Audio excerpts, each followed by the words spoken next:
evening everyone. Today we will discuss about Global Hunger Index 2020. Now what is Global Hunger Index?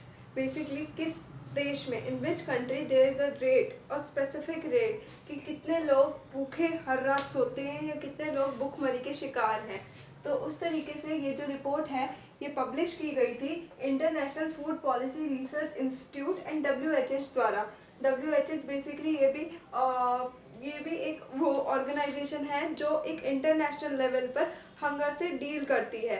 तो आप समझ सकते होंगे कि ये जो भी इंडेक्स है ये एक WHO वर्ल्ड हेल्थ ऑर्गेनाइजेशन की दृष्टि से कितना ज़्यादा इम्पॉर्टेंट है, कितना ज़्यादा क्रूशल है. बिकॉज कहीं ना कहीं इन सब चीज़ों पर जो वर्ल्ड हेल्थ ऑर्गेनाइजेशन है वो भी नज़र रखती है कि किस देश में कितना जा रहा है. तो उस अकॉर्डिंग से ये जो हंगर इंडेक्स है ये बहुत इंपॉर्टेंट है. तो रैंक्स देख लेते हैं अब क्या आई हैं. रैंक्स इंडिया 94th लेवल पर है. बेसिकली 107 देशों में से जिन लोगों ने इस इंडेक्स के अंदर खुद को रजिस्टर करवा रखा है देशों ने, उसके अंडर 107 कंट्रीज़ है जिन पे हर साल स्टडी की जाती है. ये वेरी करती रहती है, कभी कुछ कंट्रीज़ ऐड होती हैं, कभी कुछ कंट्रीज़ हट जाती हैं, तो ये चलता रहता है.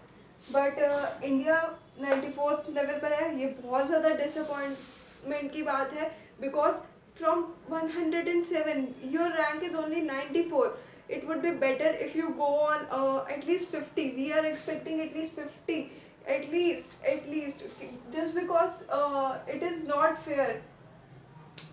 आप खुद सोच सकते हो इतनी बड़ी मतलब वर्ल्ड की 7th सबसे बड़ी कंट्री है और उसकी ये हालत चल रही है भूखमरी के मामले में.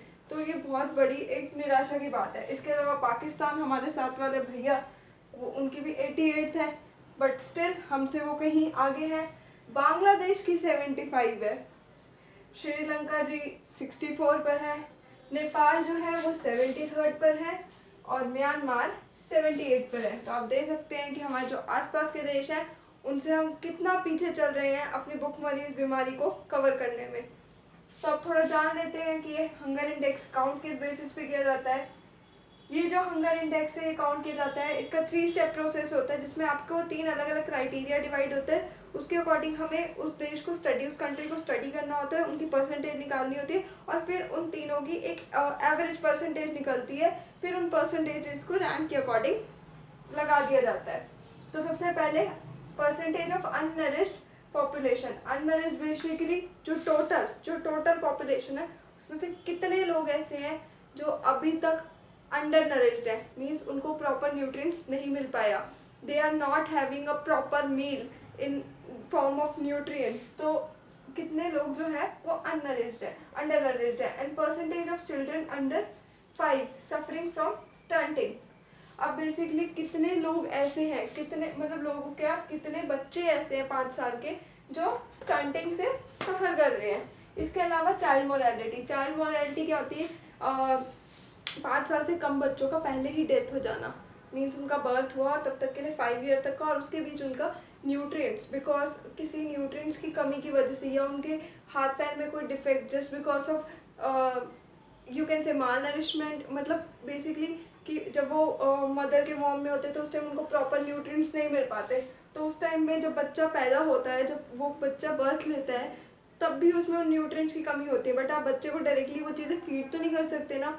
मीन्स आप उस टाइम बच्चे को सिर्फ वो बच्चे सिर्फ मिल्क कंज्यूम करने की सिचुएशन में होता है. तो उस टाइम हम कैसे उसके सारे न्यूट्रिएंट्स के साथ कोप अप करेंगे. So it is very significant कि जो प्रेग्नेंट वुमेन होती है उनको एक प्रॉपर मील मिले, उनको प्रॉपर न्यूट्रिएंट्स मिले.